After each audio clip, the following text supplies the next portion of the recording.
ஆண்டவர் இயேசு கிறிஸ்துவில் மிகவும் பிரியமான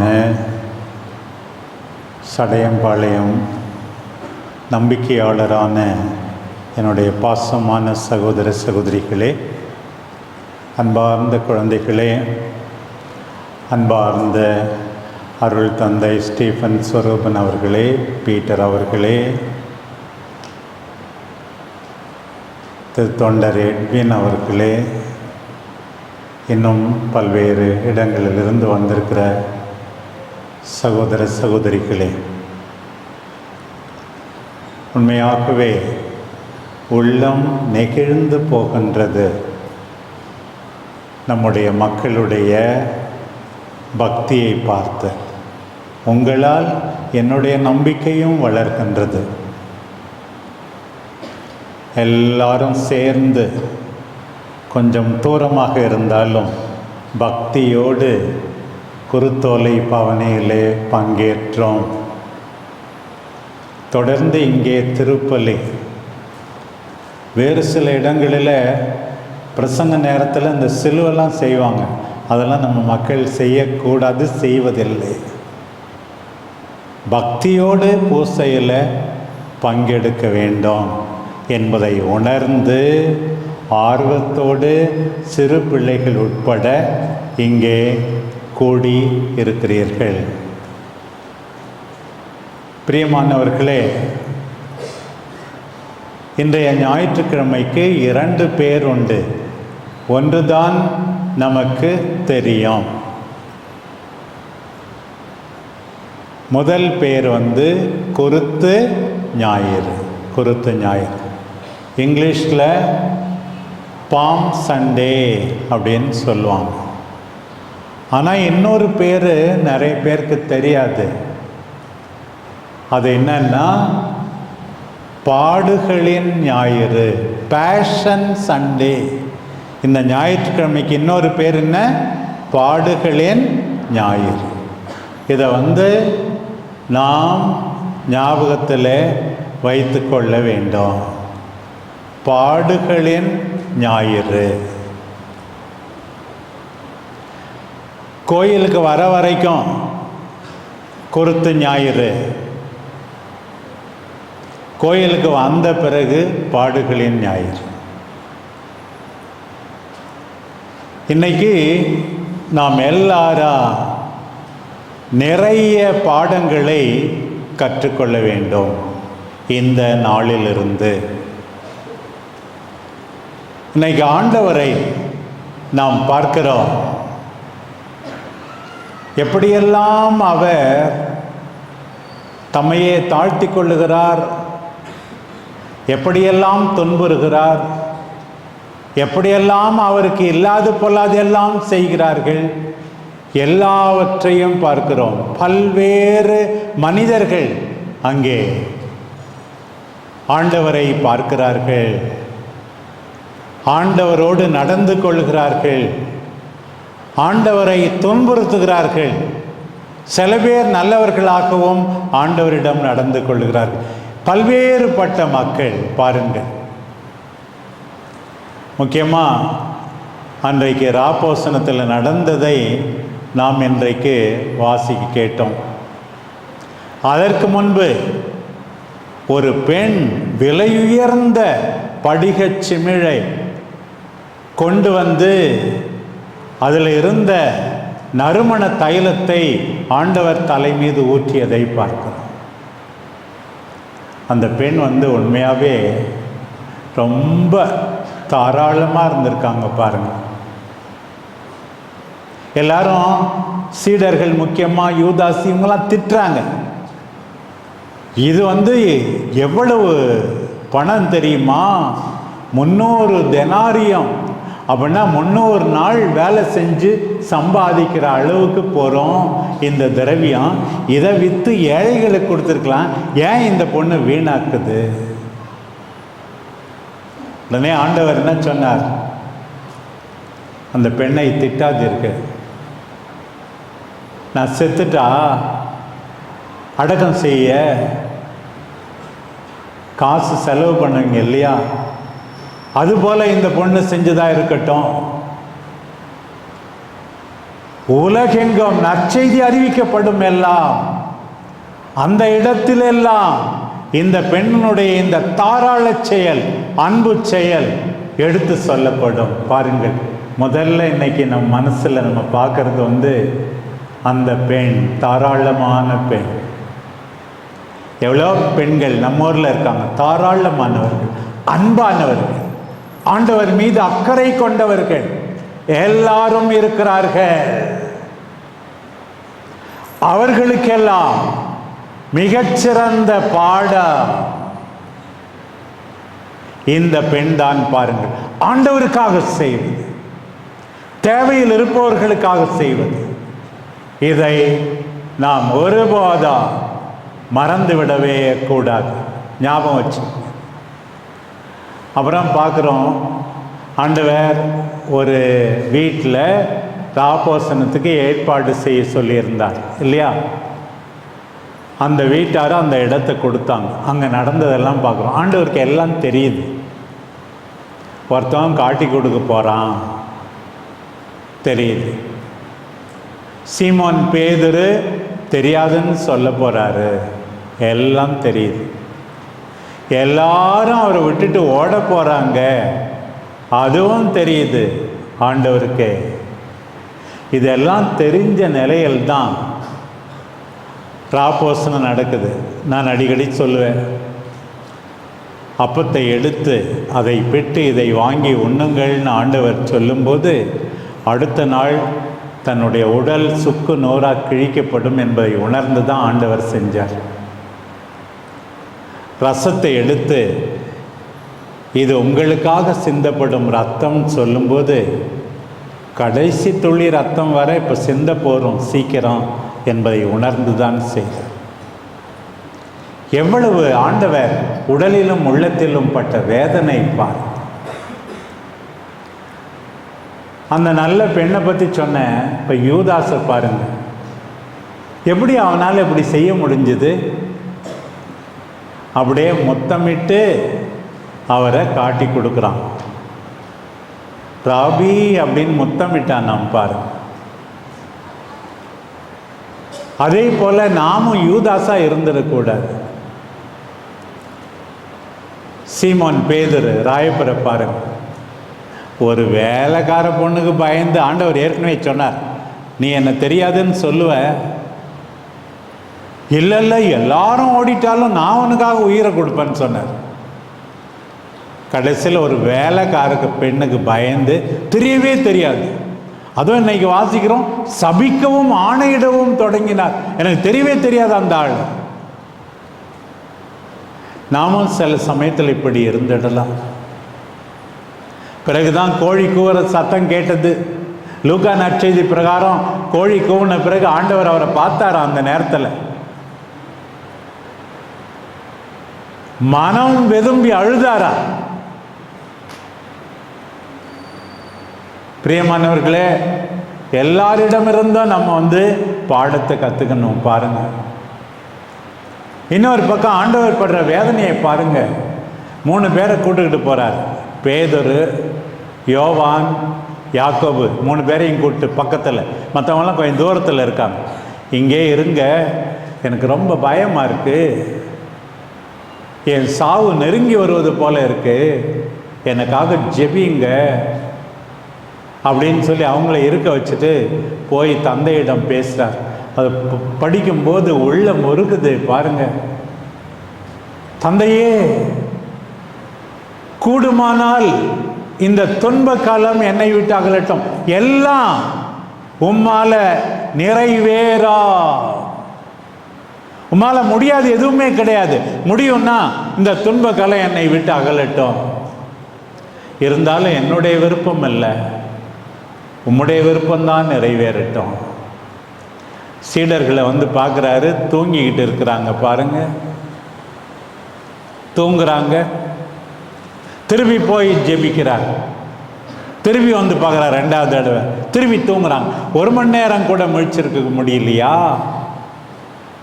3ஆம் முறையாக போகிறார், திருப்பி பார்க்குறார். பாருங்க எவ்வளவு வேதனை என்றால், சீடர்களிடமிருந்து தந்தையிடம், தந்தையிடமிருந்து சீடர்களிடம் ஆண்டவர் இப்படி எல்லாம் வந்து துன்புறுவது பாருங்க. அவரம் பிடிச்சிக்கிட்டு தலைமை குருவின் வீட்டுக்கு ஆண்டவரை இழுத்து போகிறாங்க. அங்கே பாருங்க, அதுக்கு பிறகு ஆண்டவர் வந்து ஒன்றுமே அதிகமாக பேசவே இல்லை. கேலி, அடி, காரி துப்புறது இதெல்லாம் நடக்குது அந்த வியாழக்கிழமை ராத்திரி தலைமை குருவின் வீட்டில். ஆண்டவர் பட்ட வேதனையை நினைத்து பாருங்கள். கண்ணை கட்டிட்டு அடிச்சுட்டு, நீ பெரிய இறைவாக்குனர் தீர்க்கதரிசின்னு சொன்ன இல்லையா, யார் அடிச்சதுன்னு சொல்லு அப்படின்றார். பின்னாடி பிலாத்தோனுடைய அரண்மனையிலையும் அங்கேயும் சில படை வீரர்கள் அப்படி தான் செய்வாங்க. முள்ளால் ஒரு முடியை பின்னி தலையில் வச்சு பெரம்பால் அடிக்கிறது பாருங்க. சிவப்பு ட்ரெஸ்ஸு, நீ அரசன் காட்டுது, அரசனா பாரு, என்ன செய்கிறோம் பாரு, மூஞ்சில குத்துறது. எல்லா வேதனையும் ஆண்டவர் மௌனமாக தாங்கிக்கிறார். இன்னைக்கு வாசகம் படிக்கும்போது பார்த்துருப்பீங்க, கொஞ்ச நேரம் கழித்து பிஷப் ஒன்றுமே அதிகமாக படிக்கல. ஏன்னா அங்கே அவரை அரெஸ்ட் பண்ணி கைது பண்ணி கொண்டு போனதுலேருந்து மார்க் நற்செய்தி பிரகாரம் ஒன்றுமே ஆண்டவர் பேசவே இல்லை. என்ன பேசினார்? ஒரே ஒரு தடவை தலைமை குரு, நீ மெஸ்ஸியாவா அப்படின்ன உடனே, ஆமாம், அது மட்டும் இல்லை, தந்தையின் வலப்பக்கம் வீற்றிருப்பதையும் நீ பார்ப்பன்னு ஒரு தடவை பேசினார். இன்னொரு தடவை ஆண்டவர் பேசுந்து பிலாத்து கேட்டார், நீ யூதர்களின் அரசனா? நீங்கள் தான் சொல்கிறீங்க, ஒரே ஒரு வார்த்தை. பிறகு ஆண்டவர் பேசுந்து, ஏலோயி ஏலோயி லேமா சபக்தானி, என் கடவுளே என் கடவுளே ஏன் என்னை கைவிடு. ஆண்டவர் ஒன்றுமே பேசல பாருங்க, மௌனமாக துன்புறுகிறாரே பாருங்க. இந்த படை வீரர்கள் ஒரு பக்கம், அந்த தலைமை குருக்கள், பிலாத்து பாருங்க, ஆண்டவர் என்ன தப்பு செஞ்சார்? நேற்று முந்தா நாள் வாசகத்தில் நம்ம வாசித்தோம், கல்லால் அடிக்க வராங்க. இப்போ ஆண்டவர் கேட்குறார், எத்தனையோ நல்ல காரியம் பண்ணியிருக்கேன், பேயை ஓட்டுனேன், நோயாளியை குணப்படுத்தினேன், இறந்தவரை உயிர்ப்பிச்சேன், இத்தனை நல்ல காரியம் செஞ்சுருக்கனே, எந்த நல்ல காரியத்துக்காக என்னை கல்லால் அடிக்கிட்டு கொல்ல பார்க்குறீங்க அப்படின்னு கேட்குறார் ஆண்டவர். என்னை நம்ப வேண்டாம், நான் செய்த நல்ல காரியத்தை செஞ்சாது என்னை நம்புங்க கெஞ்சி கேட்குறாரு. மற்ற நற்செய்தியில் சொல்லியிருக்கா, அடிக்கும்போது நான் செய்தது தப்புன்னா எது தப்புன்னு காட்டு, நான் செஞ்சது சரின்னா ஏன் அடிக்கிற அப்படின்னு அது கேட்குறார். மார்க் நற்செய்தியில் அது கூட எழுதியில்லை. பொறாமையினால் தீர்த்து கட்டுறாங்க. அவர் மேலே குற்றம் என்ன? இந்த கோயிலை நாங்கள் 40 வருஷத்துக்கு மேலே செலவழித்து கட்டியிருக்கிறோம், நீ வந்து 3 நாளில் அதை இடிச்சிட்டு 3 நாளில் கட்டுவேன்னு சொன்னி, அது பெரிய தப்பான். ஆண்டவர் சொன்னது, கோயில் ஆகிய தம்முடைய உடலை பற்றி என்ன நீங்கள் கொண்டுட்டாலும் 3ஆம் நாள் உயிர் தெழுவோம், அதுக்காக தான் சொன்னார். அது ஒரு பெரிய தப்பாயிடுச்சான் பாருங்க. நான் கடவுளின் மகன் தேவதூஷணம் சொன்னார், அது இன்னொரு தப்பாம் பாருங்க. இல்லாத தப்பா சொல்லி ஆண்டவர் மீது குற்றம். அந்த பிலாத்துவை பாருங்க, அவனுக்கே தெரியுது. பல முறை நற்செய்தியில் வாசிக்கிறோம், இந்த மனிதனிடம் ஒரு குற்றமும் காணவில்லை, பொறாமையால் தான் நீங்கள் இந்த மனிதனை என்னிடம் கையளித்தீர்கள். பரபாச உங்களுக்கு விடுதலை செய்யறதா, நாசரேத்தூர் இயேசுவை விடுதலை செய்யறதா, எப்படியோ முயற்சி. அவன் மனைவி வேற சொல்லி விடுறாங்க. பிலாத்துனுடைய மனைவிக்கு தெரியுது அந்த நீதிமான் காரியத்தில் தலையிட வேணாம். ஆனால் எல்லாம் என்ன, அவனை பயமுறுத்தி விட்டுறாங்க. நீ விடுதலை செஞ்சா சீசர் பேரரசரிடம் நாங்கள் சொல்லிடுவோம், உன் பதவி போயிடும். உடனே எனக்கு எந்த சம்மந்தமும் இல்லைன்னு கை கழுவிடுறான். அந்த பிலாத்துவை பாருங்க, சிலுவையில் அறைய ஆணையிடுகிறான். அப்போ நடக்கிறத பாருங்க. ஆண்டவரை நிம்மதியாக சாக விடுறாங்களா? தலைமை குருக்கள் பேசுகிறாங்க, சிலுவையிலேருந்து கீழே இறங்கி வா, உலகெல்லாம் காப்பாற்ற வந்தியா, உன்னையே காப்பாற்றிக்கோ. ஆண்டவர் சிலுவையிலிருந்து இறங்கி வரல. லூக்கா நற்செய்தியில் அந்த நல்ல கள்ளனை பார்க்குறோம். கடைசி நேரத்தில் அந்த திருட மோட்சத்தை திருடிக்கிட்ட மாதிரி, ஆண்டவரே என் மீது இரக்கமாயிரும் சொல்கிறான். அந்த கள்வனை பார்த்துக்கும். மார்க் நற்செய்தியில் அந்த நூற்றுவர் தலைவன் ரோமன், அவன் உள்ளபடியே இவர் நீதிமான் தான் சொல்கிறான். அவங்கள பார்ப்போம். அந்த பெண்கள் எல்லாம் மாரடித்து புலம்பினார்களாம், மனம் மாறினார்களாம். அந்த நல்ல பெண்களை பார்ப்போம். கண்ணீர் விட்டு கதறி அழுத பெண்களை பார்ப்போம். மரிய மகளேனா நின்றுட்டு இருந்தாங்க, யோவான் நின்றுட்டு இருந்தார், மாதா நின்றுட்டு இருந்தாங்க. அவங்கள பார்ப்போம். எத்தனையோ நல்ல மனிதர்கள், எத்தனையோ கெட்ட மனிதர்கள். நல்ல மனிதர்களாக இருக்க போகிறோமா?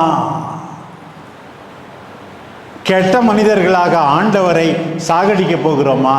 கூட இருப்பவர்களை தொடர்ந்து சாகடிக்க போகிறோமா? நாம் எல்லாரும் நம்மையே கேட்டு பார்க்க வேண்டும். பாருங்கள், இந்த முதல் வாசகத்தில் நம்ம வாசிக்க கேட்டோம். ஏசாயா நூலிலிருந்து துன்புறும் ஊழியனுடைய பாடல் 50ஆம் அதிகாரம் 4 முதல் 7 வரை உள்ள வசனங்கள் பாருங்கள். அவரும் துன்புறுகிறார். நான் கிளர்ந்தெழவில்லை, விலகிச் செல்லவில்லை. அடிப்போருக்கு என் முதுகையும் தாடியை பிடுங்குவோருக்கு என் தாடையையும் ஒப்புவித்தேன். நிந்தனை செய்வோருக்கும் காரியுமிழ்வோருக்கும் என் முகத்தை மறைக்கவில்லை. பாருங்க எப்படி துன்பம். பாருங்க, யாராவது ஒரு வார்த்தை சொல்லிட்டா நமக்கு கோபம் பத்திக்கிட்டு வருது. இங்க பாருங்க, ஆண்டவரை சித்தரிக்கிற இந்த ஆள் என்னை அடிக்கிறாங்க, உதைக்கிறாங்க, பொறுமையா இருந்தேன். எந்த புலம்பலும் இல்லை. இங்க பாருங்க, ஆண்டவருடைய நிலைமையில நம்ம இருந்திருந்தா எப்படி இருந்திருப்போம்? ஆனா என்ன சொல்லி இருக்கு இன்னைக்கு பார்க்கிறோம். நலிந்தவனை நல் வாக்கால் ஊக்குவிக்கும் அறிவை நான் பெற்றிட ஆண்டவராகிய என் தலைவர் கற்றோனின் நாவை எனக்கு அளித்துள்ளார். காலை தோறும் அவர் என்னை தட்டி எழுப்புகின்றார். கற்போர் கேட்பது போல் நானும் செவி கொடுக்க செய்கிறார். ஆண்டவர் எனக்கு அவருடைய வார்த்தையை கேட்க செய்கிறார், அவருடைய வார்த்தையை பேச செய்கிறார். அது எனக்கு போதும். கடைசியா பாருங்க, ஆண்டவர் என் தலைவர் எனக்கு துணை நிற்கிறார். நான் அவமானம் அடையேன், இழிநிலையை அடைய மாட்டேன். ஆண்டவர் பார்த்துக்குவார். பிரியமானவர்களே, துன்புறும் போது இந்த மனநிலை தான் நமக்கு வேணும். பாருங்க, மௌனமாக துன்புறுதல், ஆண்டவரை உற்று பார்த்தல், உன்னை காப்பாற்றும் ஆண்டவரில் நம்பிக்கை வைத்தல். இந்த 2வது வாசகத்தில் நம்ம பார்க்குறோம், அடிக்கடி கேட்கிற ஒரு பகுதி, பவுலடியார் பிலிப்பியருக்கு எழுதிய திருமுகம். அதில் பாருங்க, ஆண்டவரை பற்றி எப்படி இருக்கு. கடவுள் தன்மையில் விளங்கியவர் தம்மையே வெறுமையாக்கினார். இன்னைக்கு நிறைய பேருக்கு வீண் பெருமை ரொம்ப ஜாஸ்தி. பாருங்க, தான் பணக்காரன், தான் அழகாக இருக்கிறேன், தன்னை விட்டால் யாரும் கிடையாது. வெறுமையாக்கினார். இன்னொரு வார்த்தை, அடிமையின் தன்மை பூண்டார். ஆண்டவர் அடிமையாகிறார், வெறுமையாக்குகிறார். பிறகு சொல்லி இருக்கு, தம்மையே தாழ்த்தினார். பிறகு சொல்லி இருக்கு, சிலுவை மரணம் மட்டும் கீழ்ப்படிந்தார். வெறுமை, அடிமை, தாழ்ச்சி, கீழ்ப்படிதல், இதுதான் நம்முடைய ஆண்டவர். பாருங்கள், அப்படி இருந்தால் என்ன நடக்குமா? உண்மையான மகிழ்ச்சி ஆண்டவர் கொடுப்பார். ஏமாந்து போக மாட்டேன். உலகம் கொடுக்கிற மதிப்பு மரியாதை உனக்கு வேண்டாம். கற்றுக்கொள்வோம் பாடுகளின் ஞாயிறு என்று. இன்னைக்கு திருப்பலியில் இருக்கிற அழகான ஜெபமும் அப்படிதான். முதல் சபை மன்றாட்டு வாசகங்கள் படிக்கும் முன் ஆயர் ஜெபித்த அந்த மன்றாட்டு, அதில் என்ன சொல்லியிருக்கு தெரியுமா? ஆண்டவரே, நீர் கீழ்ப்படிந்தீர், நீர் பொறுமையாக இருந்தீர், நாங்களும் கீழ்ப்படியட்டோம், நாங்களும் பொறுமையாக இருக்கட்டும்னு வேண்டிக்கிட்டோம். பெற்றோர் கீழ்ப்படியணும், ஆசிரியர்கள் கீழ்ப்படியணும், கடவுளுக்கு கீழ்ப்படியணும், பங்கு சாமியார் கீழ்ப்படியணும், ஆயருக்கு கீழ்ப்படியணும். கீழ்ப்படிஞ்சாதான் வாழ்வு. ஆண்டவரே, நீர் கீழ்ப்படிந்தீரே, நானா அதிகாரிகளின் நியாயமான கட்டளைக்கு கீழ்ப்படிவேன். ஆண்டவரே, நீர் பொறுமையாக இருந்தீரே, நானும் பொறுமையாக இருக்கிறேன் என்று. இப்போ காணிக்கை மன்றாட்டில் திருப்பி, ஆண்டவரே, உம்முடைய இரக்கத்தை நான் புரிந்து கொள்ள வேண்டும். ஆண்டவரே, இரக்கம் கொண்டு எங்களுக்காக பாடுபட்டீர், இரக்கம் கொண்டு உம் மகனை அனுப்பினேர்.